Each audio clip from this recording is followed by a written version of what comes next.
At DSW, we ask the important questions, like, what shoes are you going to wear?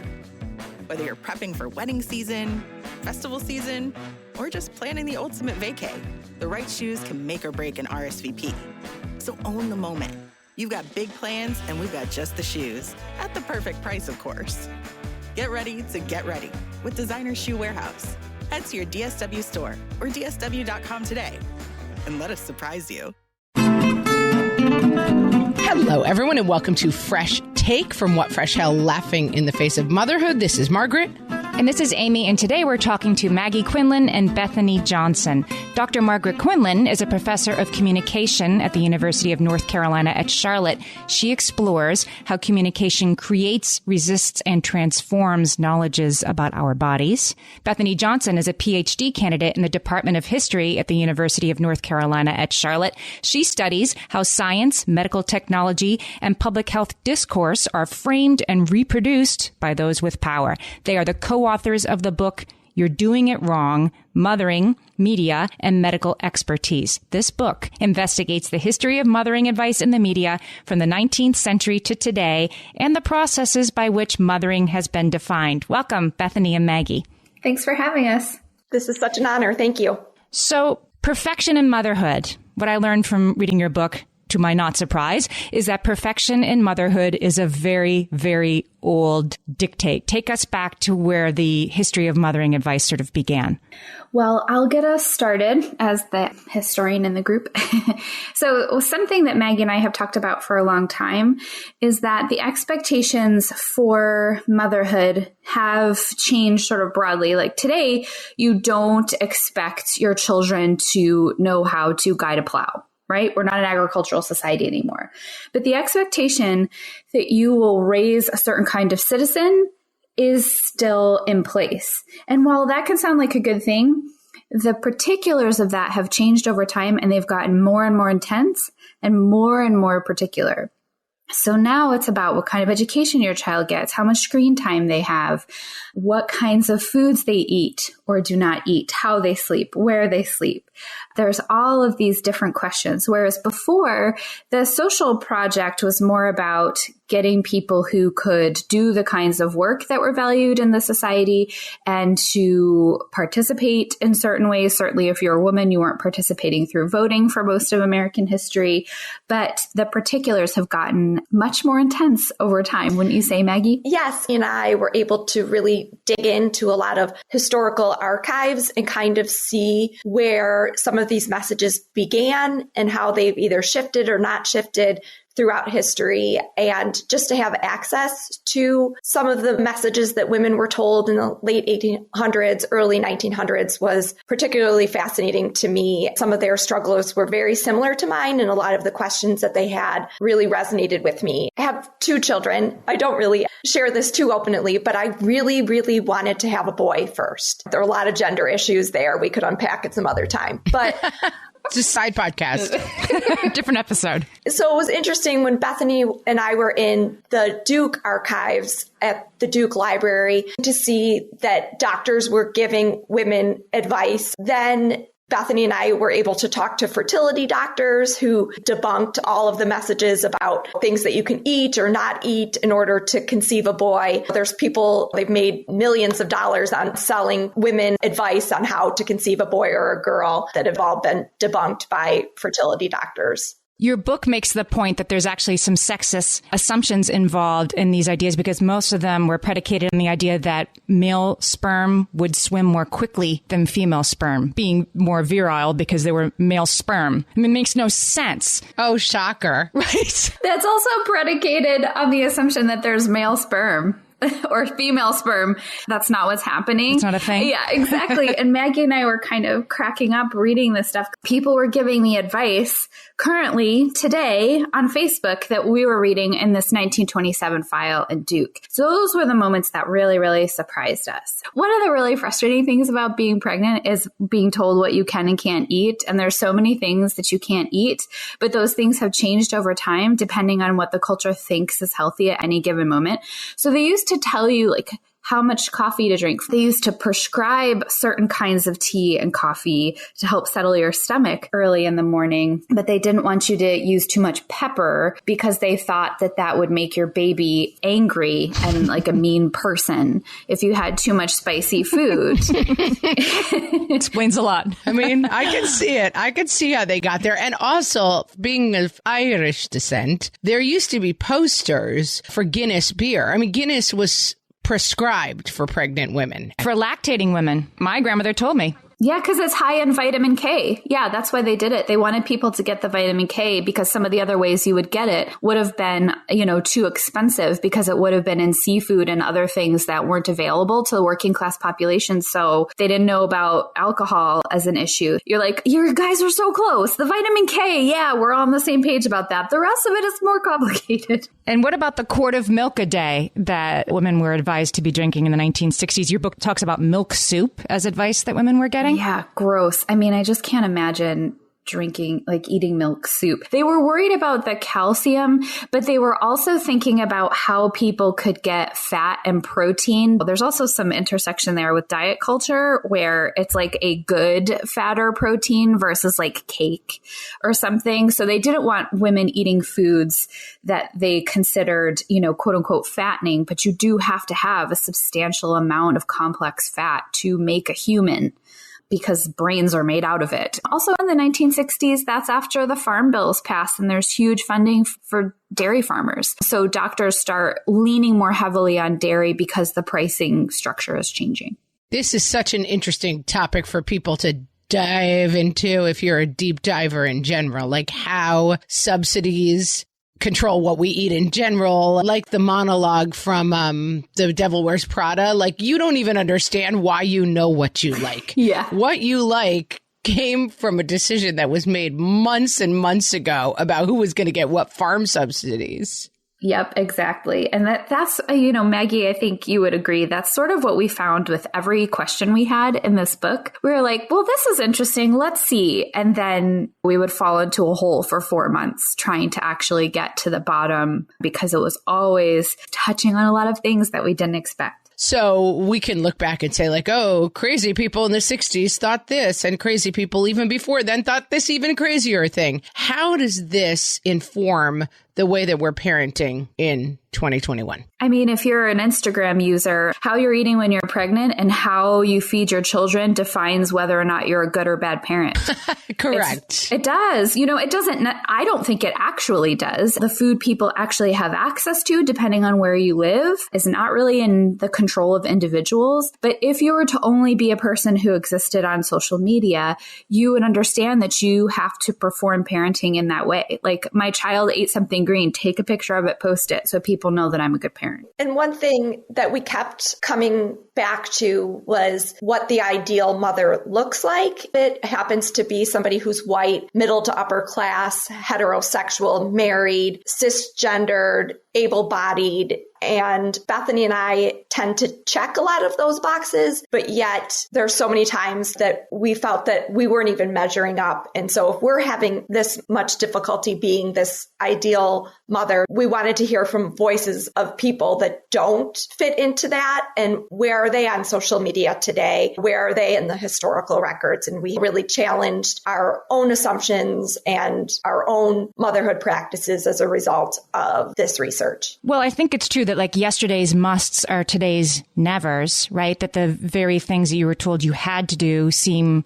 preposterous now. Like, my grandmother put whiskey on my gums when I was teething so that I would be in less pain and I'd sleep through the night, and that is something they probably would not recommend now. So do you think that women are historically thrown off center? Like, are problems with motherhood the ways in which we are being led off course by well-meaning but misguided advice? We just have so much more access to all of these voices. So I could post a question looking for medical advice for one of my children on social media, and within 3 minutes, I could hear from a lactation consultant, a mother of 6, somebody who sells Shakeology, a pediatrician, somebody who's really into natural medicine or crunchy. So, you can hear from all of these voices really quickly, where my parents didn't have access to that, at least as quickly as we do today. I want to talk more about that. When we come back, I want to hear more about how social media and the way information can be spread changes how this works for moms.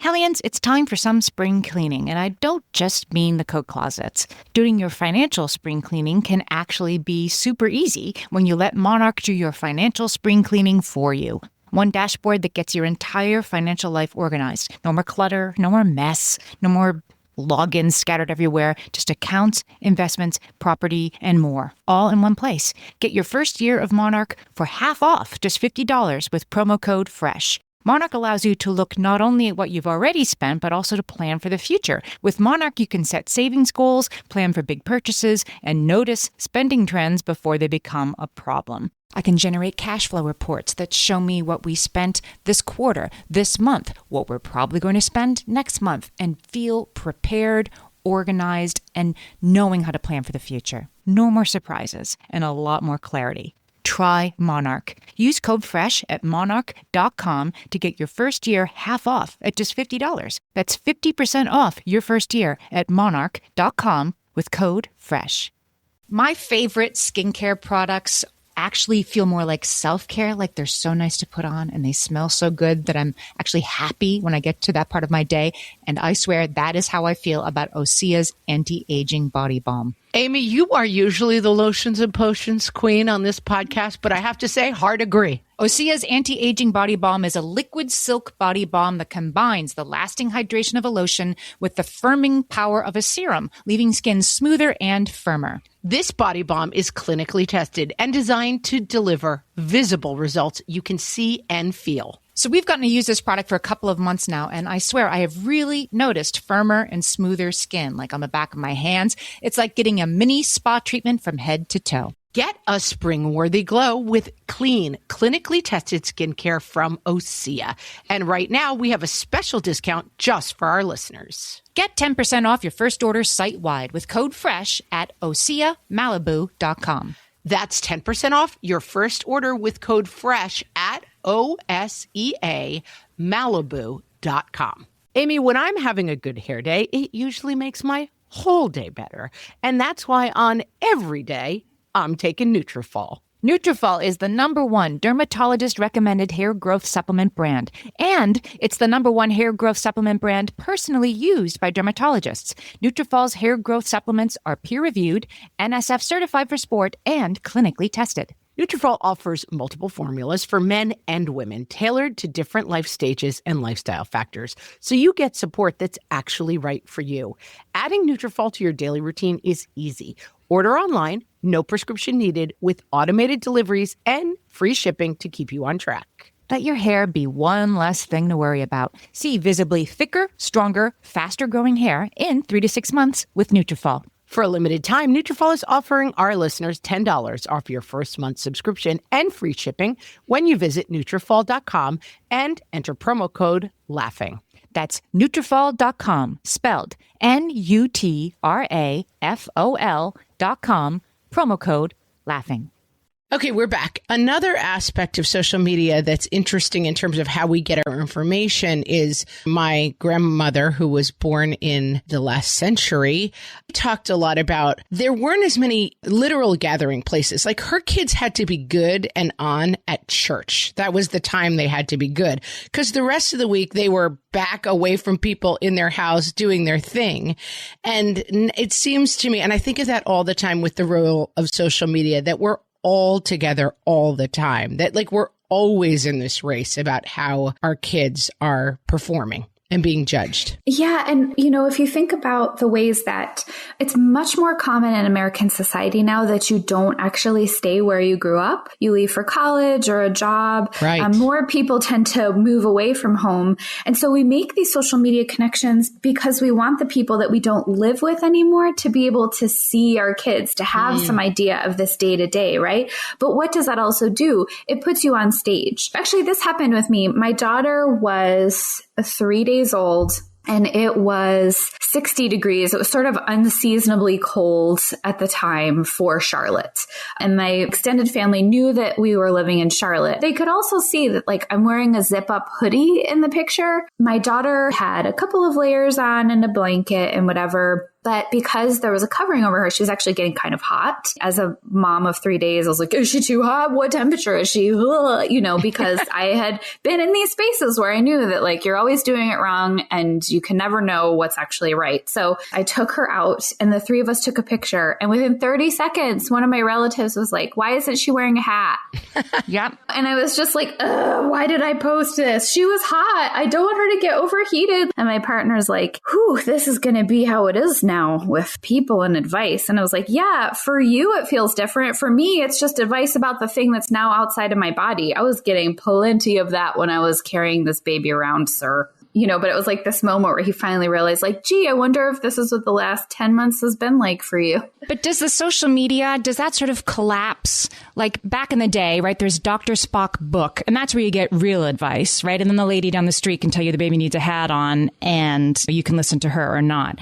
But when it's all on social media and you can't tell who's an expert and who's a self-declared expert and who doesn't know what they're talking about, does that complicate knowing which advice to listen to? Yeah, I think it rips it totally out of context. You get those images on Instagram where it's a post, but this person has like typed out a quote and put it on like a cool background or whatever. And they often don't put the source. Well, Maggie and I were looking up where some of these myths came about what foods you could eat while you were pregnant. And people were just wholesale quoting from Dr. Kellogg, who had very particular gender ideas, race ideas, and class ideas. And they were quoting from his book that he published in 1897, but they were putting it on Instagram like new nutritional advice. That's really interesting. And no one would know that except us. Yeah. So like, no, I don't think you can know what the expertise is. And I think there are people finding expertise, but they don't know where it's coming from and they don't understand the social context in which it occurred. You gave an example in the book of a Facebook post claiming that caffeine during pregnancy causes chromosomal abnormalities, which I want to say is not the case. It's false, as you thoroughly debunk in the book. But that was shared and is shared, I mean, many, many, many hundreds of thousands of times. That's become now new information that's out there that the lady down the street is going to tell you. Right. And that first emerged when we first realized what chromosomes were, which is why we thought something like coffee could have that impact. And now that we actually know a little bit about chromosomes, we know that that's wild, but the average person doesn't. I think we've seen that a lot with COVID vaccines and things like that. We're looking at 20 years of research here and people are like, it's brand new. I'm like, no, we're doing mRNA stuff in 1984 in labs. Columbia's been looking at this since the 1970s. It's not that new. Another idea that I think has really stood the test of time is the highly strung woman and how that affects women's healthcare, pregnancy, mothering. And I'd love for you to talk a little bit about that because it still echoes today. One thing that comes to mind for me is thinking about connections to hysteria. So much of the advice that we see places so much blame on the woman, where how men eat and how toxins and environmental pollutants, how they influence, sperm, and how that's very much left out of the conversation, that we kept finding that the blame would be placed on the woman, on the woman's body, instead of having a larger, more difficult conversation, that it's a lot easier to blame the woman than it is to change policies, than it is to change how we process meat and how we take care of our environment, that we'd much rather make it an individual problem than have a larger conversation. No one has to get uncomfortable if we can make it one person's fault. Right. And that there's an early instinct. Yeah. We've seen this with autism, right? That it was frigid mothers that caused it, that there are many problems that we initially define as like, well, it must be mentally ill mother's fault, or not even mentally ill. This problem, we're not going to examine it much more because we're going to just assume that you're hysterical or icy or the problem. Hysteria and neurasthenia and some of these diagnoses that start to really explode in the 1860s, 1870s, and 1880s, they really skyrocket when white middle-class women start to enter the colleges and universities and get degrees. So we can always see in history that the particular diagnoses about the problems with women tend to parallel very closely changes in women's roles in society. We're really happy to go after people that we see on the internet. And the idea is we can and should do that because it's their job, because they're influencers. So as soon as women entered the social media marketplace, and started making money talking about what they were doing in their day-to-day lives, that also allowed us to all maybe feel like, on the one hand, yes, the person's putting themselves out there, but on the other hand, we all are, and at least these people are being open about making money off of it. Do you know what I mean? So I think Maggie and I, that's been a real complex thing for us to view and to decide how we will interact with influencers. But what has really helped me sort of stop comparing myself is that I'm like, this person's doing this for a job. They're doing this to support their family. They do not always take pictures of themselves in a field of wildflowers with that hat on. This is their job, and I'm not going to compare my breakfast this morning with someone's job that they're getting paid for. That's not a good comparison. I'm thinking of Chrissy Teigen. There are influencers who have used their platform to do incredible things. She was very open about her pregnancy loss of her third child and what this was going to be like. And when people came at her like, I don't want to see these pictures, she's like, then don't look. These aren't for you. But just her bravery in sharing that, her raw emotions around it, I think probably helped a lot of people. So that's one way that actually social media can be helpful, because we really usually historically have sort of anesthetized that sort of thing, right? Miscarriage, loss, and even healthy postpartum is not something that we want to see as a society. And so we pretend it's not a thing. Right?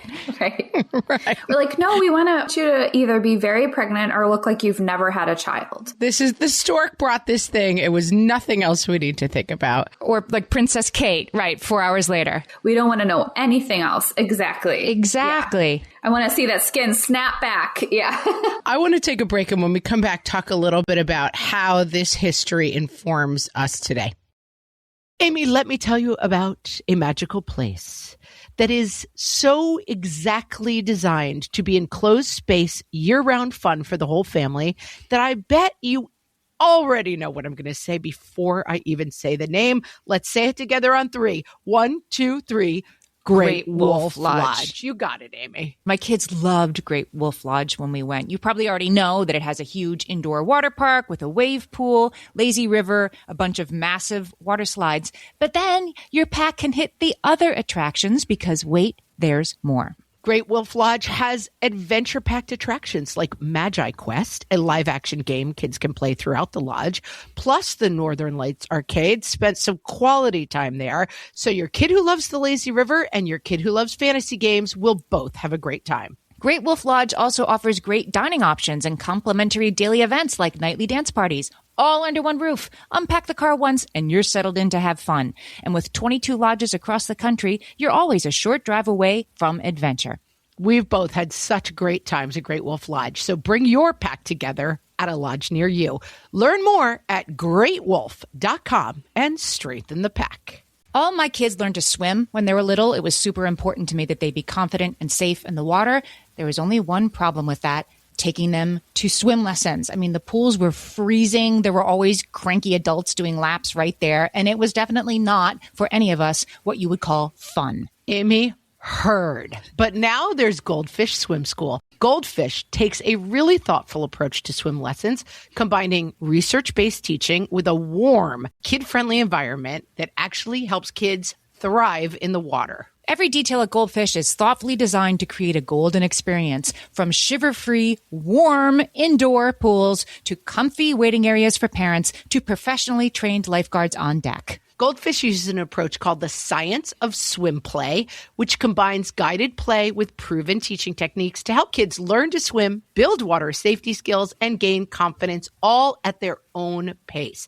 Lessons are designed to meet kids exactly where they're at. If you've been thinking about swim lessons or just wondering where to start, this is a great opportunity. Right now, Goldfish Swim School is offering a waived membership plus your child's first lesson free at participating locations. Just visit goldfishswimschool.com/free to find a location near you and enroll using promo code FREE. That's goldfishswimschool.com/free, promo code FREE.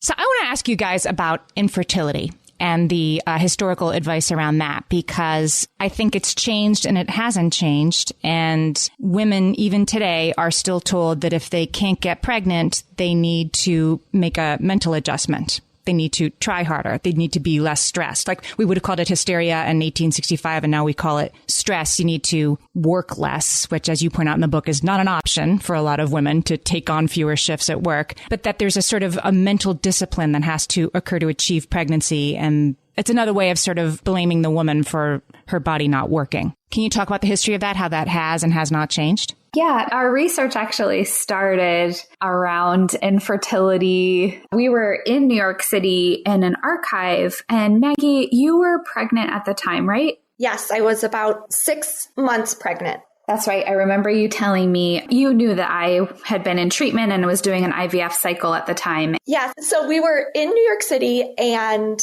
we were in the hotel room, and Bethany checks her voicemail, and there was a message from the fertility clinic in Charlotte, and it said, "Good morning, Bethany. I just wanted to let you know things aren't going well. Your eggs are petering out. None of the eggs that we retrieved are going to survive," and then ended the call by saying, "Have a great day." And so Bethany just looked at me and said, "There's nothing that I can do. This lady just told me that, I can't have biological children. So, let's get to work." And so that's what we did. And I was showing, and, it was just a very intense time. And I was, very sad for her. So by the time we got back to Charlotte, I said, "I'm a communication scholar. Let's do something about this. That voicemail should never have been left on your machine. There's so many things that went wrong there. Let's do something, to make it better." And so we launched a 36-person study, from a qualitative study to a survey to doing a documentary all about patient-provider communication during infertility. And a lot of the messages that we were seeing about,